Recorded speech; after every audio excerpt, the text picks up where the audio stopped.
Fala pessoal! Então galera, vamos a mais uma aula na nossa semana dos tópicos essenciais para a análise estrutural. Vamos falar hoje, pessoal, sobre os limites, né, de deslocamento segundo a norma. É importante, né, para você que é calculista saber, mas para você que está estudando, né, e quer entrar nessa área, são coisas, né, são tópicos de muita importância. Porque todo programa, seja o EBERIC, seja o TQS, seja o CIPICAD, ele vai emitir erros, vai emitir avisos. E muitos deles vão estar relativos ao deslocamento excessivo ou próximo, né, de passar do seu limite.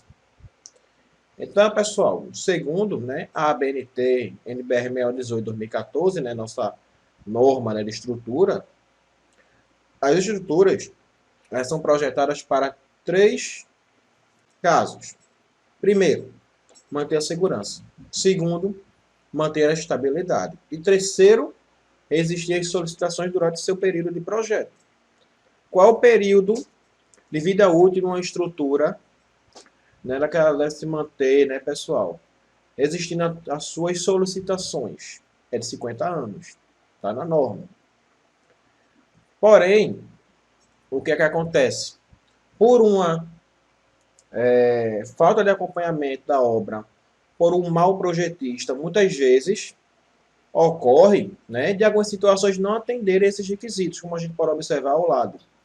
A gente vê falhas no revestimento, como esse caso aqui, ó. Esse caso aqui, ó, falha no revestimento, né? Às vezes, pessoal, tá tendo uma movimentação e vejam só o que é que acontece, né, pessoal, com a edificação, com a parede de alvenaria. Isso aqui é quando o efeito estrutural e o elemento, não, o efeito de deslocamento, né, de um elemento não estrutural passa do seu limite. Infiltrações, né? Ó, infiltrações, a gente pode ver aqui, ó, patologias, né? Fissuras nas suas paredes, ou em algum outro, pode ser uma laje. Aqui também, ó, olha só, já está aparecendo aqui, ó. Né? Veja que coisa horrível, né, pessoal, para se acabar fazendo, às vezes com uma má aplicação do elemento, né, por uma falta de resistência. Agora a gente diz o concreto tem que ter 30 MPa, ele não tem que ter 19 nem 20, tem que ter 30. Então tudo isso tem que ser acompanhado, tem que ser feito laudo. Grandes obras se acompanham, mas a gente sabe que pequenas obras, terras, sobrados e muitas vezes até quatro pavimentos, muitas vezes não se acompanham. Principalmente quando se trata de interior, né, de um estado, né, ou algum bairro, por exemplo. Também temos esse caso aqui, olha só, vê que fissura enorme. Acredito que isso aqui seja uma laje. Então veja que fissura enorme, né, pessoal? A gente tem limite de fissura, né? Que a gente tem que analisar. A norma, pessoal, ela possui, né, uma tabela com os limites de deslocamentos aqui, pessoal, os elementos onde há recomendações, né, de deslocamentos máximos admissíveis. Bora lá conferir na norma, pessoal, né, a tabela 13.3, sobre o que ela nos diz. Deixa eu abrir aqui para vocês. Essa tabela vai estar disponível para vocês, certo? Olha aqui, ó. 13.3 da norma, limite para deslocamento. Temos aqui, pessoal, aceitabilidade sensorial. Né? Temos aqui a razão de limitação. Temos um exemplo, por exemplo, para deslocamento visíveis em elementos estruturais. O limite é o vão L por 250. Como assim o vão? Uma laje que seja de 5 por 3. Qual é o valor que eu tenho que levar em conta no meu deslocamento, pessoal? Os dois lados. Tem que saber qual o deslocamento para o maior vão, qual o deslocamento para o menor vão. Então, por exemplo, se eu tenho aí, pessoal, 5 metros, né, eu vou ter que pegar o valor em centímetros, né? Certo? Esse valor aqui, L por 250, é em centímetros. Então, ó, 5 metros é o quê? 500 centímetros, né? Dividindo para 250. Ele tem que ter no máximo de deslocamento aí, pessoal, de 2 centímetros. É o máximo de deslocamento para um vão de 5 metros. E se eu tiver um vão de 3 metros? Um deslocamento máximo de 1,2 centímetros. Eu não posso ter mais do que isso, certo? Então, pessoal, temos que nos atender, nos atentar.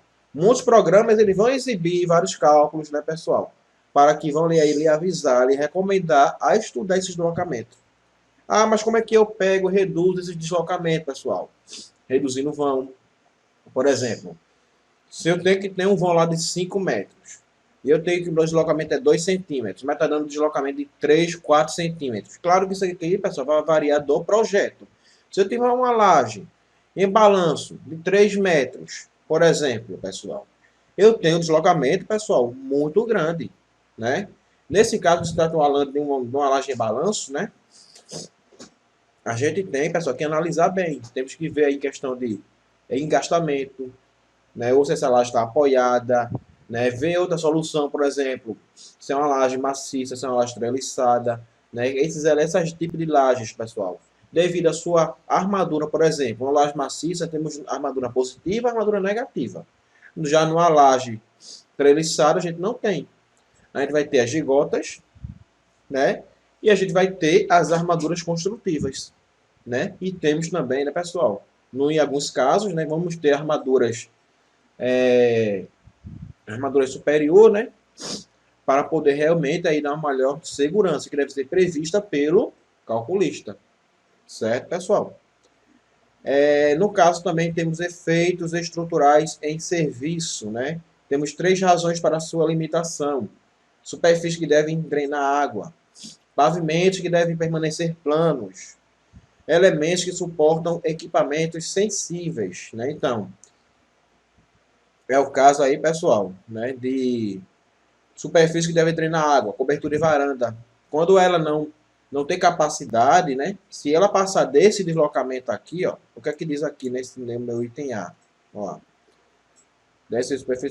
as superfícies devem ser suficientemente inclinadas ou deslocamento previsto compensado por contraflechas de modo a não ter acúmulo de água. Ou seja, esse deslocamento aqui só vai ser atendido, pessoal, se você cumprir essa recomendação.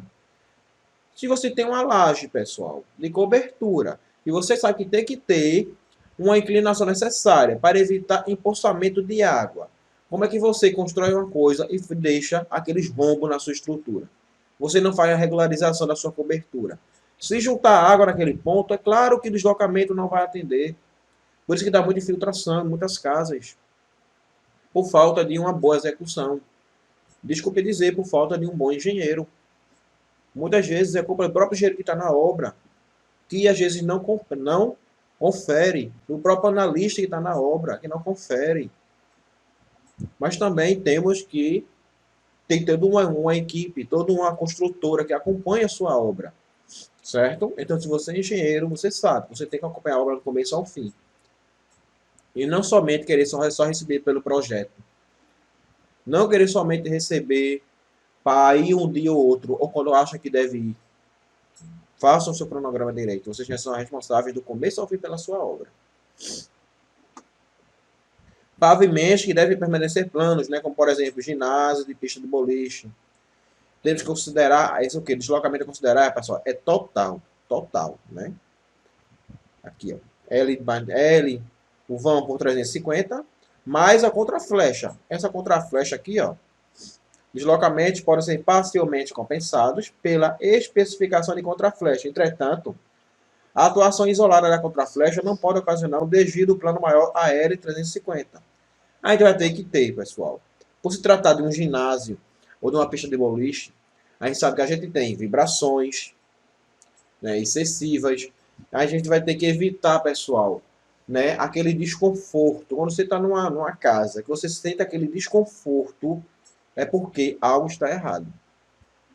Aquela vibração excessiva. Como, por exemplo, ginásios, né? Ginásios aí, pessoal, de né, futebol, né? Campos de futebol, né, pessoal? Campos de treinamento, a gente sabe que a gente tem uma grande movimentação, temos um grande público. Tudo isso tem que ser previsto. Aquele deslocamento mínimo a ser atendido, mais uma contraflecha que você tem que aplicar, né, na hora que você estiver fazendo toda a sua execução, respeitar todo o tempo de contraflecha lá da sua obra. No seu projeto tem que se considerar isso. No caso também, ó, ocorrida após a construção do piso, L por 600. Então, após o piso ter construído, para evitar que aquele piso ali fissure, né? Aquele piso ali tenha problemas posterior, temos um deslocamento a se respeitar. Tudo isso é feito, pessoal, através de uma análise computacional, como também através do seu cálculo manual. Também temos aqui elementos, né, que suportam equipamentos sensíveis, os laboratórios, por exemplo. Ocorrido após nivelamento do equipamento. Então, por exemplo, né, pessoal, a gente tem um laboratório, tem que ter o piso plano, e a gente vai colocar lá um equipamento, e aquele equipamento, pessoal, em vez de ficar no prumo, acaba o quê? Ficando um pouco, né, fora de prumo, né, de acordo com a recomendação do fabricante do equipamento. Então, a instalação dos equipamentos laboratórios tem que se respeitar essas recomendações para se realmente fazer aquela estrutura e a sua devida execução. Efeitos estruturais, né? Efeitos em elementos não estruturais, no caso de paredes, né? Alvenaria, de vedação, revestimentos. Né? Após a construção da parede, temos esse deslocamento aqui a se respeitar. E olha só, L para 500, né? Bora lá. O vão L deve ser tomado na direção da qual a parede ou a divisória se desenvolve. Né? Então, o L é o vão total daquela parede. Então, se aquela parede ali tem vamos dizer aqui, tem 10 metros. Então, 10 metros, né, dá 1000, dividido para quanto? Para 500. Temos que ter, ó, uma parede de 10 metros, o deslocamento máximo é de 2 centímetros. Deslocamento máximo, certo? E 10 milímetros, né? Ou seja, 1 centímetro aqui. E temos que ter aqui, ó, né, que o teto é igual, isso aqui é a rotação, né? Bora ver se a recomendação D aqui, a rotação dos elementos que suportam paredes, né? No caso de lajes, né? Laje de balanço. Entre divisórias e carcilhas também tem movimento lateral, né? Movimento térmicos verticais, tudo isso a gente tem aqui na norma. Vamos voltar lá para o nosso conteúdo. Temos aqui, pessoal, né, que são elementos, né, são efeitos aqui, pessoal, de análise estrutural. Por exemplo, aceitabilidade, né, sensorial, pessoal. O que seria essa aceitabilidade sensorial? Seria o desconforto do usuário, né, pessoal? E vibrações excessivas, por exemplo, né? Estão associados aí, pessoal, ao desconforto, né, que essa estrutura vai causar ao usuário, né, na utilização da edificação. Então, você está numa residência que você, tipo assim, ela tem um deslocamento muito alto, não porque ela é uma edificação muito alta, mas o próprio vento, né, vai causar um deslocamento, né, um desconforto naquela estrutura. E para quem mora, também sofre com isso. Efeitos estruturais em serviço, né? O uso da edificação, né, como é o caso aí de ginásio, laboratório, como eu falei para vocês, né, são efeitos que podem impedir a utilização adequada da edificação. Né? Neste caso, pode-se citar superfícies que devem permanecer horizontais. Tem que estar horizontal, tem que estar reto, não tem que estar inclinado. Né? A aceitabilidade sensorial vai estar, né, relacionada, né, pessoal, ao caso também de uma inclinação, para evitar empoçamento de água também, ok? Mas o efeito estrutural em serviço vai estar relacionado, pessoal, a casos, né, também que tem que estar realmente, né, no prumo, ou seja, na horizontal aí. E os efeitos estruturais, né, os efeitos em elementos não estruturais, no caso de parede de vedação e alvenaria, né, vai estar associado aí, pessoal, a casos que podem impedir a utilização adequada da sua edificação. Então, abrir janelas, por exemplo, né, abrir janelas, fica aquela sua janela lá, trava, ela não abre toda. A sua porta, ela fica encostando no chão, então ela arrasta no chão. Por quê? A falta de vergas contra vergas, certo? Nessas paredes de alvenaria. Então a falta desses elementos que são de grande importância, pessoal, causa deslocamento na sua parede de alvenaria.